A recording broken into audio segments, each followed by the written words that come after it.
नमस्कार दोस्तों, मेरा नाम है विजय कुमार और आपका मेरे YouTube चैनल कॉमिक्स पिटारा में आपका स्वागत है।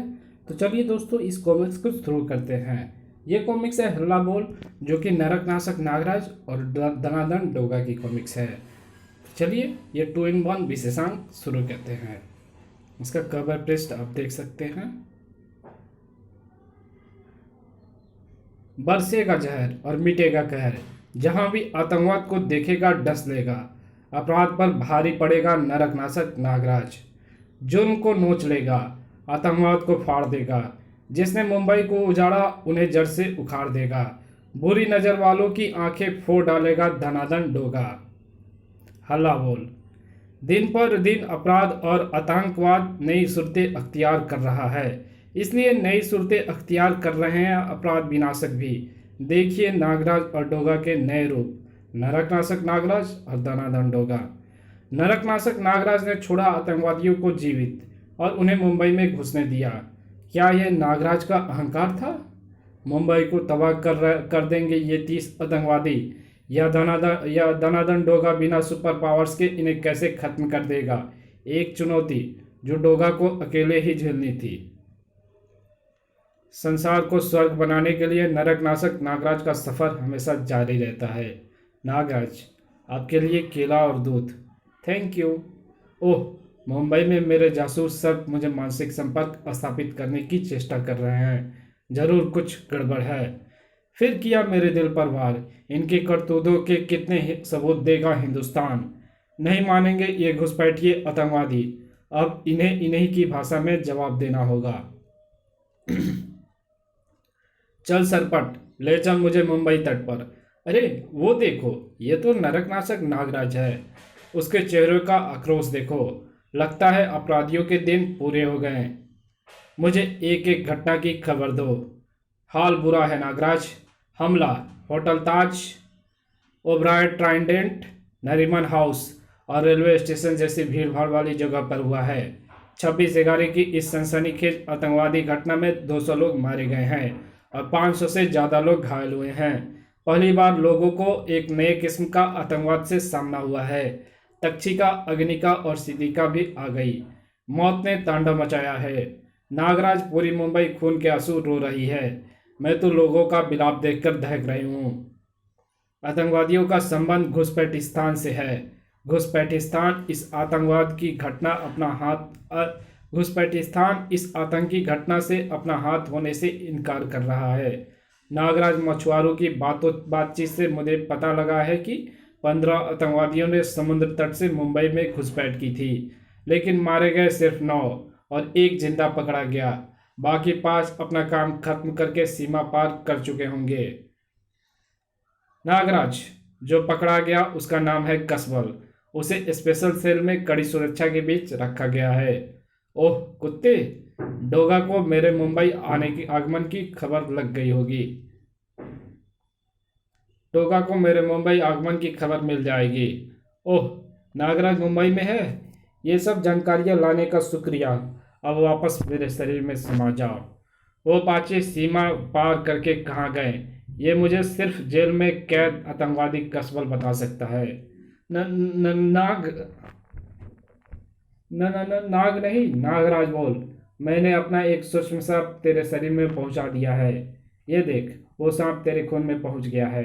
अब अगर दर्द से तड़प तड़प कर मरना नहीं चाहता तो बता, तेरा वो बाकी 5 साथी सीमा पार करके कहाँ गए हैं? वरना तेरी गिनती न मुर्दों में होगी न जिंदा में। ध्यान रहे, झूठ बोलोगे तो मैं फिर आऊंगा और तब तुझे नहीं छोड़ूंगा। ले पानी पी ले, ताकि डर से घुटी हुई तेरी आवाज़ बाहर आ सके।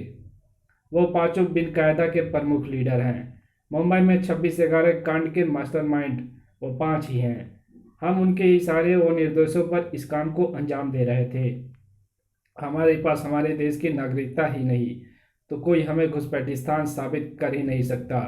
मुल्क की बदनामी का सवाल ही पैदा नहीं होता नागराज। इन मिशन में हमारे जो आदमी शहीद हो गए हैं, उनके परिवार को घुसपैठिस्तान से मोटी रकम, खुदा के बंदों की तरह सम्मान और उनके परिवार के किसी भी सदस्य को ऊंचा ओहदा मिलेगा। मर चुकी है तुम्हारी आत्मा, बिक चुका है तुम्हारा जमीर। अपने धर्म और देश को बदनाम कर रहे हो तुम। 26/11 तो सिर्फ ट्रेलर था नागराज। हिंदुस्तान में ऐसी कई खुकार घटनाओं को अंजाम देने की योजना बनाई जा चुकी है। ट्रेनिंग कैंपस में कमांडो कार्रवाई की ट्रेनिंग दी जा रही है। हम बचे तो हमें मिलेंगे इनामात, और मरे तो पाएंगे जन्नत। आह, इस देश के लोग अगर तुझे घुसपैठिस्तान साबित करने के लिए सबूतों की तलाश में लगे ना होते तो तू मेरे सामने यूं जिंदा ना खड़ा होता। अब मैं चलता हूँ, मगर मेरे शरीर से सांप तो निकालो। अब वो तेरे शरीर में ही रहेगा। अगर तूने झूठ बोला होगा तो वो तेरा शरीर खुद ब खुद फाड़ कर बाहर निकल आएगा। घुसपैठिस्तान के राष्ट्रपति श्री मक्कारी ने कहा, गिरफ्तार आतंकवादी कसबल घुसपैठिस्तान का नागरिक नहीं। 26/11 की घटना में घुसपैठिस्तान का हाथ होने से इनकार किया। भारत की नर्मता को कमजोरी और भारत की सहनशीलता को बेबसी समझ रहे हैं ये शैतान। बस अब और नहीं, चल सरपट, अब देर ना कर। मेरे सब्र का बांध टूट चुका है और अब आतंकवादियों पर टूटेगा मेरा कहर। आतंकवादियों को उन्हीं की भाषा में मैं जवाब दूंगा। हल्ला बोल। घुसपैठिस्तान के तटरक्षकों ने ऐसा नज़ारा पहले कभी नहीं देखा था। अरे वो देखो, सांप और उस पर सवार को। कौन है वो घुसपैठिस्तान की सीमा में घुसपैठ कर रहा है? उसका पीछा करो। वो तो इतना तेज गया कि दिखना भी बंद हो गया। अपनी फौज को मैसेज भेजो कि कोई हरे रंग का नाग जैसा मानव घुसपैठिस्तान में घुस गया है। ओह, इंटरनेशनल बॉर्डर की इस एयरफील्ड में भारी संख्या में लड़ाकू जेट विमान भरे पड़े हैं। चोरी और सीनाजोरी, जंग की तैयारी कर चुके थे ये शैतान। हम किसी से कम नहीं। अगर हिंदुस्तान ने युद्ध की शुरुआत की तो हिंदुस्तान को करारा जवाब देंगे। उन 5 आतंकवादियों की मांग को लेकर जंग जैसी स्थिति पैदा कर दी है। उन्हें घुसपैठिस्तान कभी भी हिंदुस्तान को नहीं सौंपेगा, क्योंकि उन्होंने ऐसा करने से 26/11 की घटना में घुसपैठिस्तान का हाथ सिद्ध हो जाएगा। जी तो करता है कि यह जंग मैं यहीं पर खत्म कर डालूं। जासूस सर्पों से मिली जानकारी के आधार पर नागराज बिन कायदा के हेडक्वार्टर तक पहुंचा था। 26/11 में तुम 5 ने कमाल का काम किया। कमांडर तुमसे बहुत खुश हैं। वो तुम्हें अपने हाथों से भारी इनामात देने बस पहुंचने ही वाले हैं। कमांडर आ गए। तुम सब मेरा यहीं इंतजार करो और मैं यहाँ तुम्हारा इंतजार कर रहा हूँ। कौन हो तुम? नरकनाशक नागराज। आह, तुम्हें यहाँ पाकर मैं बहुत खुश हूँ। आपकी नजरें इनायत है कमांडर। मेरी नहीं, मौत की नजरें इनायत है तुम पर। अरे, ये कमांडर नहीं है। कमांडर कहाँ है? बाहर बह रहा है। मैं नागराज हूँ। जिसको डस लो वो मेरे जहर से पानी भी नहीं मांगता और मोम की तरफ पिघल जाता है। देखो मेरा नरकनाशक रूप। नरकनाशक नागराज, हल्ला बोल। तुम 5 को मारा ना गया तो बॉर्डर पर युद्ध का तनाव युद्ध में बदल जाएगा। तुम्हारी आतंकवादी हरकतों में अभी 200 मरे हैं। युद्ध हुआ तो 2 लाख मरेंगे। करोड़ों की संपत्ति स्वाहा होगी। शहर के शहर तबाह और बर्बाद हो सकते हैं। लेकिन तुम 5 की मौत के साथ ही ये तबाही रुक सकती है। ये सब क्या है? कमांडर तो तुमसे खुश थे। उन्होंने तुम्हें क्यों मारा? वो हमारा कमांडर नहीं। क्या कमांडर नहीं तो फिर कौन है? नरकनाशक नागराज। सांप सांप। सांपों से क्यों डराता है? हिंदुस्तान में 200 मारे, तुझे भी काट कर फेंक देंगे। हिम्मत है तो आमना सामना कर। नागराज ने अपनी सभी सांप वापस बुला लिए। आमना सामना? हमेशा पीठ पर वार करने वाले कैरो आमना सामना करने को कह रहे हो? चलो, ये तुम्हारी अंतिम इच्छा है तो इसलिए मैं जरूर पूरा करूंगा। इस ट्रेनिंग कैंप में तुम्हारे अलावा और जितने भी लड़ाके हैं उन्हें भी अपने पूरे असला बारूद के साथ यहाँ बुला लो। अपने गोला बारूद की ऐसी बर्बादी तुम्हें फिर कभी देखने को नहीं मिलेगी।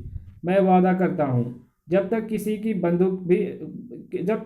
की बंदूक में एक भी गोली नहीं होगी मैं हल्ला नहीं बोलूँगा। मगर एक चीज़ का ध्यान रखना, इस नाग रेखा को पार करने की कोशिश मत करना जो मैंने तुम्हारे इस अड्डे के चारों तरफ खींची है। जो इस पार गया वो पहले मारा जाएगा। होने दो नागराज को। इतनी गोलियां भर दो इसके जिस्म की सांस की जगह बाकी ना बचे। शायद ये गोलियां ही तुम्हें बचा सकती है। एक ही हैंड ग्रेनेड काफ़ी होगा तेरे चुथरे उड़ाने के लिए। शायद ये गोला बारूद तुम्हें बचा सके। तो अपनी जान की परवाह कर नागराज। साए साए बम, जिंग जिंग जिंग। ओह, तुम्हें कहा था ना नागरेखा पार मत करना, पर मेरा पीछा करते करते तुम सब इसे पार कर गए। नागरेखा के रूप में मेरे विस्फोटक सर्प बिछे हुए हैं। लैंडमाइंस की तरह बिछे विस्फोटक सर्पों को मैं मानसिक संपर्क के जरिए देख सकता हूँ, मगर दूसरा कोई नहीं। क्या हुआ, रुक क्यों गए? गोलियां चलाओ, क्योंकि जब तक तुम्हारी गोलियां चलेगी तुम्हारी सांसें चलेगी। गोलियां खत्म, सांसें खत्म। गोलियां खत्म नहीं हुई है नागराज, एक गोली अभी बाकी है और मैं इसे खाली नहीं जाने दूंगा। हा हा हा हा। गोली निशाने पर लगी है, सीधे दिल पर। अब नहीं बचेगा नागराज। वाकई मैं निशाना दिल पर लगा था, पर एक बात मैं तुम्हें बताना भूल गया कि मुझ पर गोलियों का असर नहीं होता। उफ, इसने कैसी फुकार छोड़ी, हमारा दम घुट रहा है इसमें। आह, उसने 20 फुकार छोड़ी है, भागो यहाँ से। फिर भूल गए, फिर पार कर दी नाग रेखा। इसे भी अपने देश की सीमा रेखा समझ लिया था क्या? आगे लैंड माइंस बिछी है। बूम। ध्यान रहे, जब भी कुत्सित इरादों के साथ सीमा रेखा या नाग रेखा पार करने की चेष्टा करोगे तो नागराज के हाथों मौत मिलेगी। जहां भी आतंकवादी देखूंगा मार दूंगा। कोई भी जमीन अगर कहीं आतंकवाद को पनाह देगी तो उसे तबाही से गुजरना होगा। ओह, एक बचकर भाग रहा है, कोई बात नहीं, किसी एक का बचना तो जरूरी था। चीफ, मैं बड़ी मुश्किल से बचकर आया हूँ। वो जहरीला इंसान बहुत खतरनाक, ताकतवर और काले इल्म का माहिर लगता है। वो सांप छोड़ता है, जहर उगलता है, उसे रोका नहीं गया तो वो हमारे सारे अड्डे को तबाह कर दे डालेगा। बेवकूफ़ गधे, नामाकुल, तू ये खबर मुझे देने क्यों चला आया? कहीं वो तेरे पीछे पीछे तो नहीं चला आया? कहीं वो तेरे पीछे खड़ा मेरी बातें तो नहीं सुन रहा? खड़ा है चीफ, खड़ा है। अब क्या करूं? अब तू क्या करेगा? अब जो करना है मैं करूंगा। तुझे इसी काम के लिए जिंदा छोड़ा था, तेरा काम खत्म। और अब तू भी। मैं चाहता था कि इस अड्डे की तबाही की खबर तू अपने अकाओं को दे दे, ताकि वो आतंकवाद छोड़कर सही रास्ते पर आ जाए। जहां भी आतंकवाद सिर उठाएगी इसी तरह तोड़ डालूंगा उसका सिर। आह, घुसपैठिस्तान की राजधानी कबराबाद। हमारे 45 खुखार लड़ाकों को घर में घुसकर मारने के बाद वहां से जिंदा बचकर निकल जाने वाला इंसान कोई मामूली इंसान नहीं हो सकता। यार खान, वो मुंबई की 26/11 की आतंकवादी घटनाओं का बदला लेने आया है, जिसका इल्ज़ाम भारत हम पर लगा रहा है। अब आया है ऊंट पहाड़ के नीचे। हिंदुस्तान में जब भी कोई आतंकवादी घटना होती है तो उंगली सीधे हम पर उठाई जाती है। वैसे घटनाओं को अंजाम देते हम ही हैं। हम ये भी जानते हम ये भी हैं AR खान की हिंदुस्तानी आला कमान ने नागराज को यहाँ नहीं भेजा है।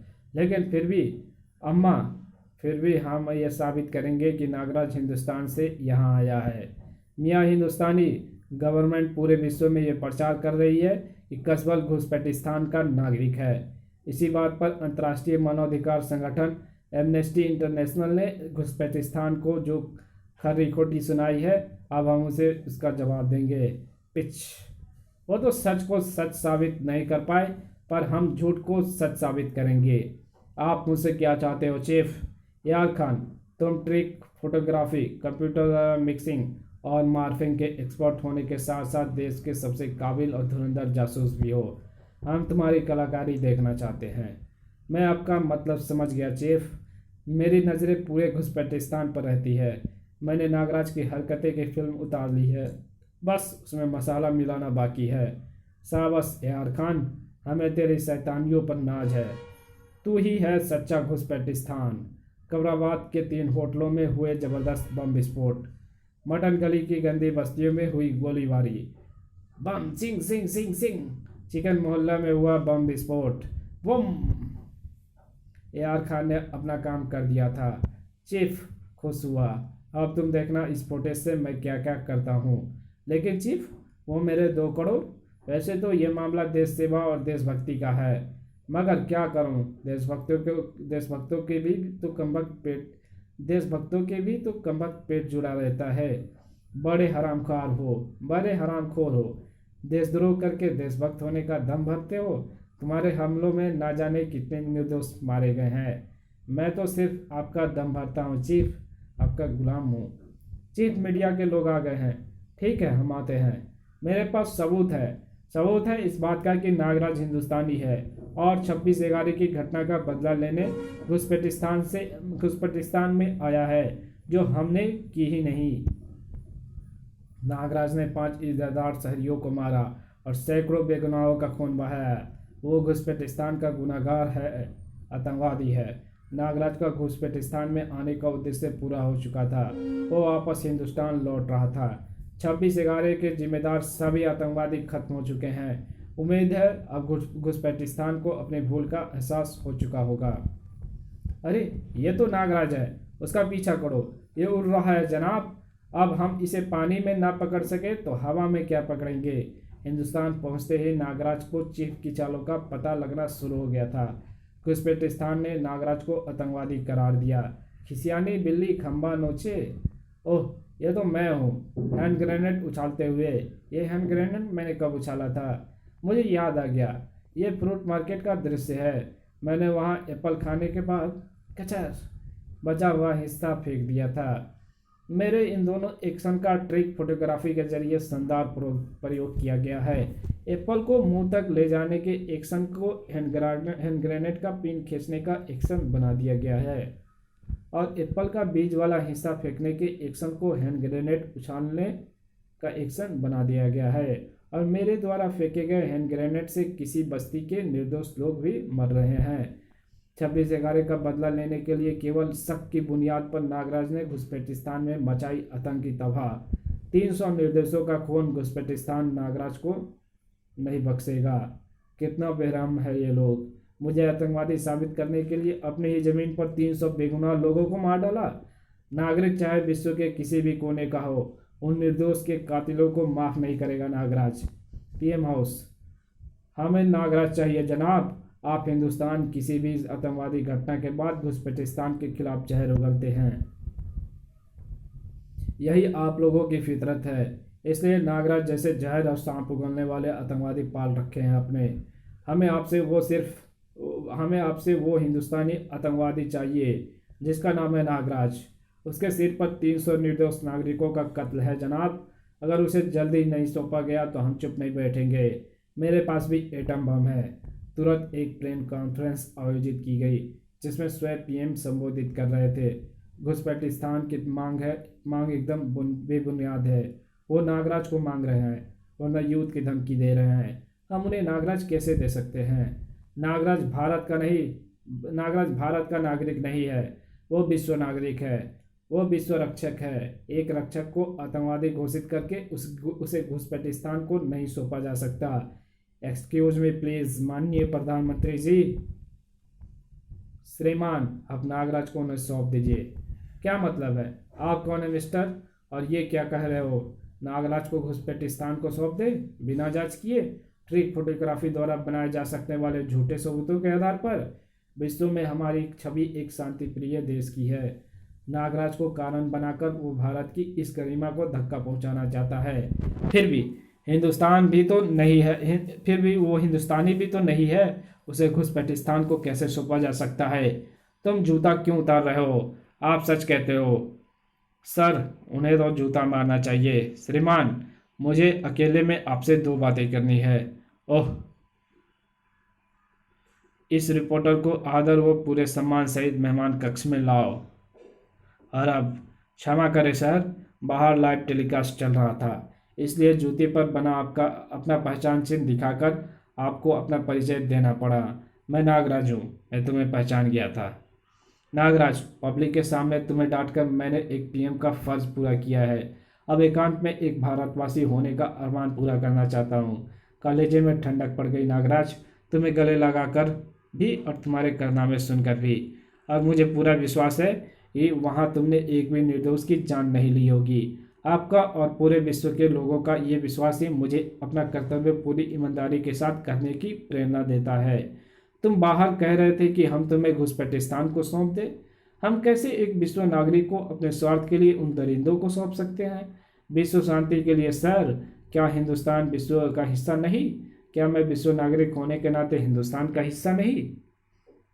मेरा दिल हिंदुस्तानी है सर, ये मैं तुम्हें गले लगाते ही जान गया था मेरे बच्चे। मैं देख कर आया हूँ, उन्होंने सीमा पर मोर्चे तैयार कर लिए हैं। मुझे कारण बनाकर वो हिंदुस्तान पर युद्ध थोपना चाहते हैं। मैं नहीं समझता कि तुम्हें उस नर्क में सौंप देने से युद्ध थम जाएगा।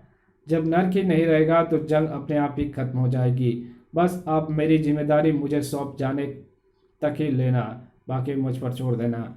समझ गया, पूरी तरह समझ गया। तुम्हें नरकनाशक नागराज क्यों कहा जाता है? अतः भारत सरकार नागराज को सौंपने को तैयार। बदले में घुसपैठिस्तान में मौजूद आतंकवादियों की मांग करते हुए उनकी लिस्ट सौंपी। चीफ लिस्ट पढ़ रहा था। उन्होंने 20 आतंकवादियों की लिस्ट भेजी है। ये सभी हमारे लिए बहुत खास हैं। उन्हें कुछ आतंकवादी तो सौंपने ही होंगे। मेरे ख्याल में 5 दे दो। नागराज के बदले में ये सौदा महंगा नहीं होगा। मेरे दिमाग में बिरयानी पक रही है। सुनिए, चीफ ने आगे बढ़ाया अपनी चाल का पहला मोहरा। हेलो दादा भाईजान, हमारी दाद दो। भारत कुछ आतंकवादियों के बदले में नागराज को हमें सौंपने को तैयार हो गया है। वाह, क्या चाल चली है चीफ। अंडरवर्ल्ड ने नागराज को जिंदा या मुर्दा पेश किए जाने पर जो 50 करोड़ का इनाम रखा है वो तुम्हारा हुआ। उन्होंने जो लिस्ट हमें भेजी है उनमें एक नाम तुम्हारा भी है। हा हा हा हा, मैं पहले ही जानता था हिंदुस्तान से मेरी मांग आएगी। मैं अपने पहले ही हिंदुस्तान में उनकी बर्बादी के पूरे इंतजाम कर दिए हैं। अब अपना आगे का प्लान बताओ चीफ, नागराज ने मीडिया को बताया। मेरे पास भारत की नागरिकता नहीं सही, पर मैं विश्व नागरिक होने के नाते शांति बनाए रखने के लिए भारत की ओर से खुद को घुसपैठिस्तान को सौंप रहा हूँ और उम्मीद करता हूँ कि इससे दोनों देशों में युद्ध का संकट समाप्त हो जाएगा और शांति बहाल होगी। मैं शांति के लिए समर्पण कर रहा हूँ। अगर किसी ने शांति भंग करके दुनिया को नर्क बनाने की कोशिश की तो याद रखना, हर कैद को तोड़कर उसके सिर पर मौत बनकर टूटेगा ये नरकनाशक नागराज। मुझे मेरी मर्जी के बिना कोई कैद नहीं कर सकता। एक बार घुसपैठिस्तान में आ जा, फिर तुझे कैद करके रखेगा कौन? तुझे तो आज़ाद कर देंगे जिंदगी की कैद से। और आखिर वो घड़ी आ गई। नागराज के बदले हम तुम पांचों को भारत को सौंप रहे हैं। इसे आपको सौंपने की हमारी गारंटी सिर्फ यहाँ तक की थी। हाँ, ये रहा इस बात का लिखित एग्रीमेंट। पांचों आतंकवादियों को बेड़ियों में जकड़ दिया गया। दाद भाई, विश्व के अपराध और आतंक जगत पर बहुत राज कर दिया। नागराज को भी दबोच लिया गया। नागराज, तेरा भरोसा नहीं, हमने तेरे लिए खास कैद सोची है। तूने चैलेंज किया था कि तेरी मर्जी के बिना कोई तुझे कैद में नहीं रख सकता। हम तुझे अपनी मर्जी से कैद करेंगे और तेरी मौत के सामने ले जाकर तुझे आज़ाद करेंगे। नागराज, तुम मरते दम तक इन 7 तालों से भी छूट नहीं पाएगा। अब इसे बम प्रूफ गाड़ी में डाल दो। जनरल साहब, पैकिंग हो गई तो अब चलें? अरे नागराज, तुम उस कैद से कैसे निकल आए? मुझे मेरी मर्जी के बिना कोई कैद नहीं कर सकता। मुझे जहाँ ले जाना हो इज्जत से ले चलो। इसकी आंखों पर पट्टी बांध कर ले चलो इसे। चलो, आंखों देखा हाल बताओ। हा हा हा हा। ये समझ रहा है कि यहाँ क्रिकेट का मैच चल रहा है। ये फौजी समझ रहे हैं कि मैं इन्हें आंखों देखा हाल सुनाने को कह रहा था। नागराज की हजारों आंखें हैं उनके साथ। नागराज को अपने सूक्ष्म शब्द द्वारा आंखों देखा हाल पता चल रहा था। नागराज, इस समय हम एक पहाड़ी के रास्ते से होकर गुजर रहे हैं। यहाँ एक तरफ जहरीला बात का बोर्ड लगा हुआ है। सामने की तरफ एक झरना भी है। हम किसी कच्चे रास्ते पर उतर रहे हैं। नीचे गहराई में कोई मिलिट्री कैंप लगा दिख रहा है। शुक्रिया दोस्तों। अबे शुक्रिया किसे कह रहा है और दोस्त किसे कह रहा है? शायद मौत के डर से पागल हो गया है। ओह, विशेष अदालत आतंकवादी ट्रेनिंग कैंप में लगाई गई है। वाह, क्या कानून व्यवस्था है। सब नाटक है इन शैतानों का। अदालत की कार्रवाई आरंभ हो। जज साहब, इस शैतान के गुनाह तो टीवी पर सारा विश्व देख चुका है। उसके गुनाहों को साबित करने के लिए किसी गवाह या सबूत की जरूरत नहीं। घुसपैठिस्तान में शैतानों के लिए एक ही सजा है, वो है सजाए मौत। इसके गुनाहों के लिए उसे 7 बार सजाए मौत दी जाएगी। इसकी पहली सजा संसार।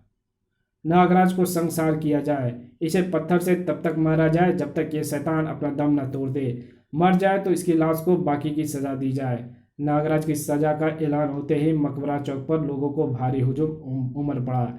यही है वो आतंकवादी। नागराज, जिसने घुसपैठिस्तान में घुसकर सैकड़ों निर्दोष लोगों की जान ली है। हुकूम घुसपैठिस्तान ने इसके लिए पत्थरों को मार डालने की सजा मुकर्रर की है। मारो मारो, that that that that. Chief भीड़ में घुसे चीफ भीड़ में घुसे हमारे लोगों ने पत्थर से नागराज को मारने की शुरुआत कर दी है। लोगों का गुस्सा भी भड़क उठा है। अब नागराज नहीं बचेगा। ये सब निर्दोष लोग हैं, आम जनता जिसे बरगलाया गया है। मैं इन पर हाथ नहीं उठा सकता। चीफ नागराज लहूलुहान होकर पत्थरों के ढेर में पूरी तरह से दब चुका है और अब उस ढेर में कोई हलचल नहीं दिख रही है। मुझे लगता है कि नागराज मारा जा चुका है। जश्न शुरू किया जाए। बड़ा कमजोर निकला शैतान, पहली सजा में ही मारा गया। कौन मारा गया? तुम जिंदा हो? तुमने शैतान को सजा दी थी। शैतान होता तो मर जाता, गुनहगार होता तो खुदा मुझे दो गज में भेजता। मान जाओ, आतंकवाद छोड़ दो, बकवास बंद कर दो। अगर तू शैतान नहीं है तो इस खौलते तेल की कढ़ाई से भी बचकर दिखा। सीधी कहा, समझ गए नागराज? मर गया शैतान, वो देखो, उसके शरीर से उसकी रूहें बाहर निकल रही है। जश्न का आगाज हो। अरे यहाँ काफी ठंड है, कोई बाहर निकालो। अरे तेल बर्फ की तरह जम चुका है। मान जाओ, अब भी मान जाओ, आतंकवाद को छोड़ दो। अगर मैं गुनहगार होता तो इस कढ़ाई में खोलता गर्म तेल मुझे भून देता। ये शैतान काला इल्म जानता है, उससे कोई फर्क नहीं पड़ता। ये खुदाई पुल है, इसे कोई शैतान या गुनहगार पार नहीं कर सकता। मैं गुनहगार नहीं, ये मुझे गुनहगार बनाकर मार डालने की नाकाम साजिश है। ये बात तुम्हें मेरे द्वारा ये खुदाई पुल पार करते ही समझ में आ जाएगी। अगर मैं ये पुल पार कर गया तो तुम्हें आतंकवाद का रास्ता छोड़ना होगा, क्योंकि कुछ स्वार्थी लोग खुदा के नाम पर बरगलाकर तुम्हें आतंकवाद की ओर धकेल रहे हैं। ये गुनाह है। नागराज को तलवार की धारों के बने पुल पर चलते देख सबकी सांसें रुक गई थी। चीफ, वो तो पुल भी पार करने वाला है। अगर ऐसा हो गया तो वो आवाम की नज़रों में हीरो बन जाएगा। वो पुल गिरा दो कमबख्त। ये खुदाई पुल नहीं, मेरा बनाया शैतान पुल है। जो हुक्म चीफ।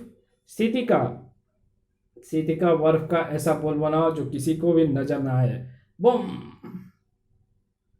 नागराज वापस उसी पुल पर आ खड़ा हुआ और उसे पार करता चला गया। वो देखो, मैंने खुदा के पुल को पार कर लिया। इसे कोई भी तरीका मार नहीं पाया। ये तो सचमुच कोई नेक बंदा है। मुझे तो ये खुदा का ही बंदा लग रहा है। चीफ, वही हुआ जिसका डर था। हमारा वार हम पर ही उल्टा पड़ गया। अब क्या करें? वो तो हमारी तरफ ही बढ़ रहा है। मैं समझ गया। भीड़ को उकसाने वाले तुम लोग अवाम का हिस्सा नहीं हो। अल्लाह तुझे सलामत रखे नागराज। ये तो आतंकवाद के गंदे तालाब की वो मछलियां हैं जिन्हें चारा मिलना बंद हो जाए तो अपने आप ही मर जाते हैं। मैं आपका मतलब नहीं समझा बुजुर्ग महोदय। कैसा चारा? चारे से मेरा मतलब आतंकवादियों को मिलने वाला असला बारूद से है नागराज, जो उन्हें जहन्नुम से मिलता है। खार भाई की हुकूमत चलती है वहाँ। जहन्नुम? जहन्नुम हथियारों की मंडी, जहाँ मौत का सामान बिकता है, देसी कट्टे से लेकर AK-47 तक। जनाब, गोलियां महंगी बेच रहे हैं आप।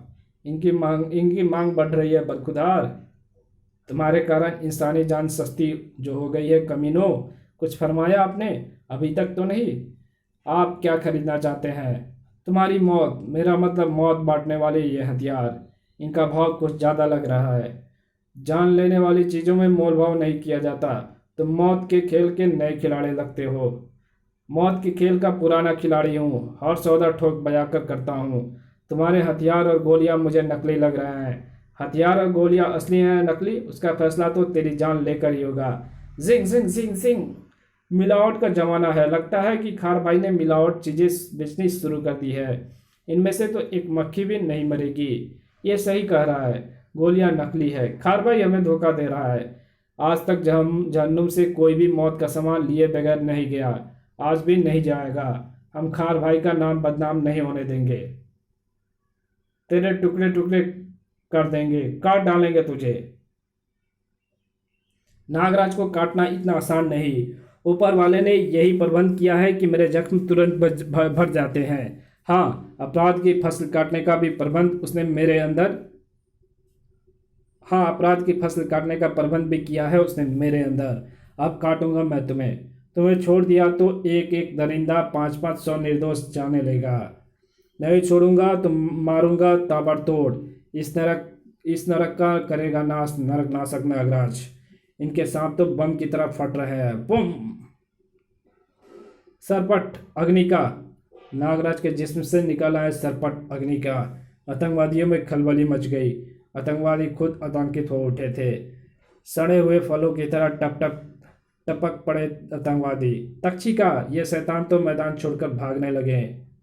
तक्षिका के कटीले शरीर से बरसे काटे। अब भाग कर दिखाओ। आह। अब नागराज तुम्हें इस जगह को असली जहन्नुम बनाकर दिखाएगा। सीतिका।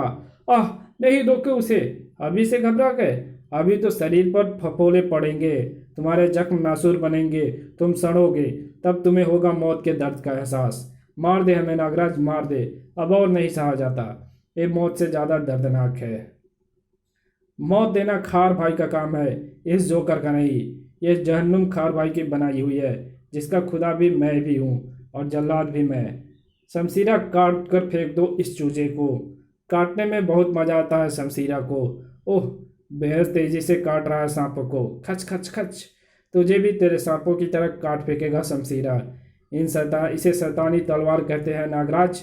जो भी इसके सामने आता है कटकर गिर जाता है। ओह, शैतानी तलवार। तक्षिका, मुझे शमशीरा की शैतानी तलवार का जवाब चाहिए। ये लो नागराज।